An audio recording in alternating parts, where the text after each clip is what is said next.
नमस्कार। आज की इस ऑनलाइन क्लास में आप सभी छात्र छात्राओं का स्वागत है, अभिनंदन है। पिछली ऑनलाइन क्लास में हमने प्रणोदित आवर्ती दोलक या चालित आवर्ती दोलक के अवकल समीकरण का हल प्राप्त किया था और हमने देखा था कि इसका जो हल है प्रणोदित आवर्ती दोलक है, उसका हल होता है x equals to small f not upon omega not square minus omega square whole square plus 4r square omega square power half sine omega t minus tan inverse twice r omega upon omega not square minus omega square. प्रणोदित दोलक का ये जो हल है या विस्थापन का समीकरण है, इसका हम दो विशेष स्थितियों में अध्ययन कर सकते हैं। एक इसकी कला का अध्ययन और दूसरा इसके आयाम का अध्ययन। चूंकि इसकी आयाम और कला इस पर समय का तो कोई प्रभाव नहीं पड़ रहा, समय के सापेक्ष तो ये स्थिर है, लेकिन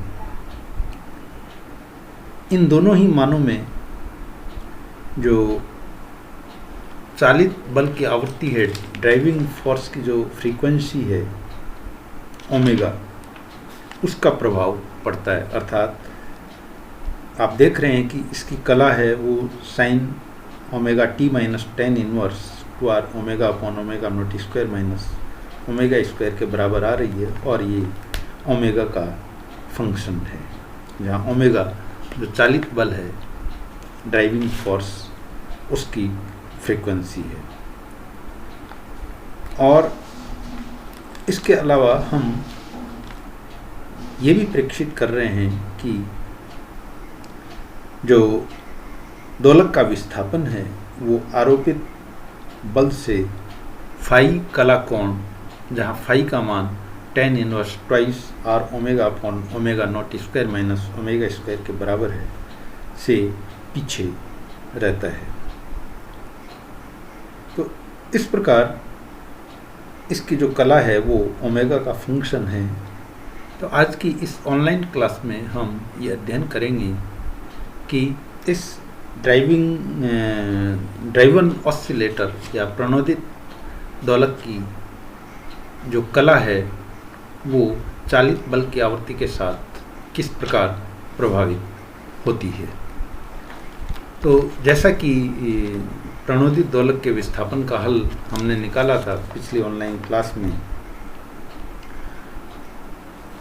और जो विस्थापन x तथा चालक बल के मध्य जो कलांतर है उसका मान हमने प्राप्त किया था tan phi equals to twice r omega upon omega not square minus omega square. उपरोक्त समीकरण द्वारा प्राप्त जो कलांतर है, इसका अध्ययन हम तीन विशिष्ट स्थितियों में कर सकते हैं। चूंकि ये जो कला है वो ओमेगा का फंक्शन है, अर्थात जो चालित बल है उसकी आवृत्ति पर निर्भर करती है, इसलिए हमारे पास तीन विशिष्ट स्थितियां हैं। पहली स्थिति, जब चालित बल की आवृत्ति ओमेगा, इसका मान जो आवर्ती दोलक है उसकी स्वाभाविक आवृत्ति ओमेगा नॉट की तुलना में कम होती है। ये जो स्थिति है ये न्यून चालित आवृत्ति स्थिति कहलाती है, या इसे हम लो ड्राइविंग फ्रीक्वेंसी स्टेट कहते हैं, जिसमें कि ओमेगा का मान ओमेगा नॉट की तुलना में कम होता है।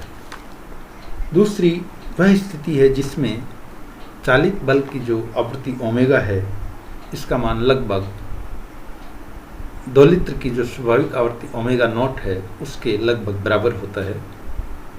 और ये जो स्थिति है ये क्रांतिक चालित आवृत्ति स्थिति या क्रिटिकल ड्राइविंग फ्रीक्वेंसी कंडीशन कहलाती है।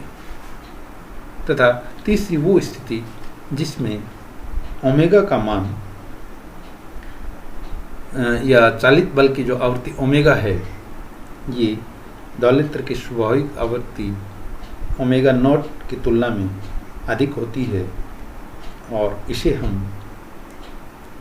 अति चालित आवर्ती स्थिति या हाई ड्राइविंग फ्रीक्वेंसी केस या कंडीशन कहते हैं। और इन तीनों ही स्थितियों में इस प्रणोदित दोलक की जो कला के मान हैं वो हमें अलग अलग प्राप्त होते हैं। तो सबसे पहले जो फर्स्ट कंडीशन न्यून चालित आवृत्ति है स्थिति, उसमें हम ये जानना चाहेंगे कि किस प्रकार इसकी जो कला है, प्रणोदित दोलक की कला है, वो प्रभावित होती है। तो चूंकि tan phi = 2r omega upon omega not square minus omega square दिया हुआ है, इसलिए न्यून चालित आवृत्ति की स्थिति में जब omega very very less than omega not है, इस स्थिति में हम ओमेगा स्क्वायर जो है, क्योंकि ओमेगा का मान ओमेगा नॉट की तुलना में कम है, इसलिए ओमेगा स्क्वायर को हम ओमेगा नॉट स्क्वायर की तुलना में नगण्य मान सकते हैं।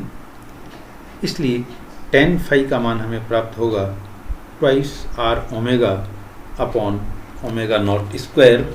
हर में जो ओमेगा स्क्वायर है, इसको ओमेगा नॉट स्क्वायर की तुलना में हम नगण्य मान सकते हैं। और अगेन इसलिए tan phi है, ये हमें प्राप्त हुआ 2r omega upon omega not square. और अगेन चूँकि ओमेगा का मान ओमेगा नॉट की तुलना में कम है और ओमेगा नॉट स्क्वायर है ये ज़्यादा है, इसलिए ये जो tan phi है, ओमेगा का मान ओमेगा नॉट स्क्वायर की तुलना में बहुत कम होने के कारण ये जो tan phi है वो लगभग 0 के बराबर होगा। अर्थात इस स्थिति में, यानी न्यून चालित आवृत्ति की स्थिति में tan phi का मान 0 होगा। जिससे tan phi का मान 0 हुआ, इसका मतलब हुआ कि phi का जो मान है वो 0 होगा। अर्थात प्रणोदित दोलक और चालक बल ये दोनों सेम कला में कंपन करेंगे, या यूँ कहें कि प्रणोदित दोलक और चालक बल दोनों समान कला में होंगे। केस सेकंड, जिसमें कि ओमेगा लगभग ओमेगा नॉट के बराबर है, अर्थात क्रांतिक चालित आवृत्ति स्थिति। तो इसमें चूंकि ओमेगा और ओमेगा नॉट लगभग बराबर हैं, इसलिए tan phi जो कि 2r omega upon omega not square minus omega square के बराबर है, तो ओमेगा और ओमेगा नॉट बराबर होने से omega not square minus omega square ये 0 होगा। इसलिए tan phi का मान हो जाएगा इन्फिनिटी, अर्थात tan phi = इन्फिनिटी। और tan phi का मान इन्फिनिटी है, इसका मतलब हुआ phi = π/2। और चूँकि जो दोलक का विस्थापन है वो आरोपित बल से phi कला पीछे है और phi का मान π/2 प्राप्त हुआ है, इसका मतलब ये हुआ कि इस स्थिति में प्रणोदित दोलक के विस्थापन की कला चालक बल से π/2 कोण से पीछे रहती है, 90 डिग्री से पीछे रहती है। केस थर्ड, जब omega is large than omega not, अर्थात ओमेगा का मान ओमेगा नॉट की तुलना में बहुत अधिक हो, अर्थात अति चालित आवृत्ति स्थिति या हाई ड्राइविंग फ्रीक्वेंसी। तो चूंकि इसमें ओमेगा का मान ओमेगा नॉट की तुलना में बहुत अधिक है, इसलिए हम ओमेगा नॉट स्क्वायर इसको लगभग 0 मान सकते हैं। तो tan phi का मान हमें प्राप्त होगा -2r omega upon omega square और इसको हम लिख सकते हैं minus twice r upon omega.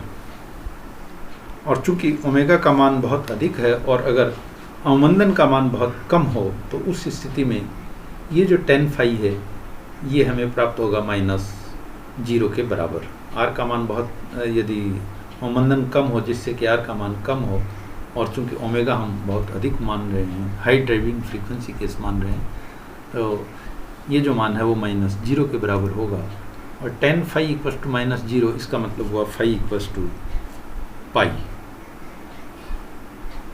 अतः जब चालक आवृत्ति ओमेगा दोलक की स्वाभाविक आवृत्ति ओमेगा नॉट से अत्यधिक होती है, अधिक होती है, तो प्रणोदित दोलक के विस्थापन की कला चालक बल से पाई कोण पीछे रहती है। अब प्रश्न ये उठता है कि ये जो 3 स्थितियां हैं, पहली स्थिति लो ड्राइविंग फ्रीक्वेंसी न्यून चालित आवर्ती स्थिति, दूसरी क्रांतिक चालित आवर्ती स्थिति और तीसरी अति चालित आवर्ती स्थिति, जिसमें कि कला कोण का मान 0 से पाई तक परिवर्तित होता है। इन तीनों स्थितियों को हम एक ग्राफ के द्वारा रिप्रेजेंट कर सकते हैं। इसलिए ये ग्राफ दिखाया गया है आपको। इसमें x एक्सिस पर ये ओमेगा लिया गया है और y एक्सिस पर कला कोण फाई को रिप्रेजेंट किया गया है। फाई के चूंकि हमें स्पेसिफिक 3 मान प्राप्त होते हैं, 0, ये π/2 और ये तीसरा मान पाई। इसी प्रकार x एक्सिस पर जिस पर कि हमने ओमेगा को प्लॉट किया है, इसके भी अगर हम 3 स्पेसिफिक मान माने, यहाँ मान तो हम इसको नहीं कहेंगे बल्कि 3 स्पेसिफिक स्थितियाँ माने, जिनको कि हमने न्यून चालित आवृत्ति, क्रांतिक चालित आवृत्ति और अति चालित आवृत्ति स्थितियाँ कहा है। तो ये omega equals to omega not स्थिति है, यानी क्रांतिक चालित आवृत्ति है। इससे पीछे का ये जो रीजन है, क्षेत्र है, इसमें चूंकि ओमेगा का मान ओमेगा नॉट से कम होगा, और तो ये वो क्षेत्र हो गया जिसमें ओमेगा लेस देन ओमेगा 0 है, और इससे आगे ये omega greater than omega not region है, क्षेत्र है।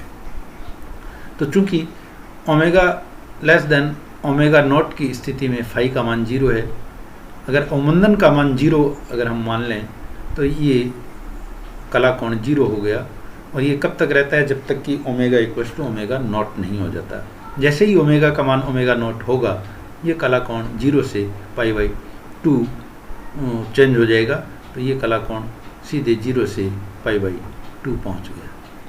अब जब तक omega equals to omega not है, ये कला कोण π/2 रहेगा, और जैसे ही ओमेगा का मान ओमेगा नॉट से अधिक होगा, ये कला कोण π/2 से शिफ्ट होकर के कहाँ पहुँच जाएगा?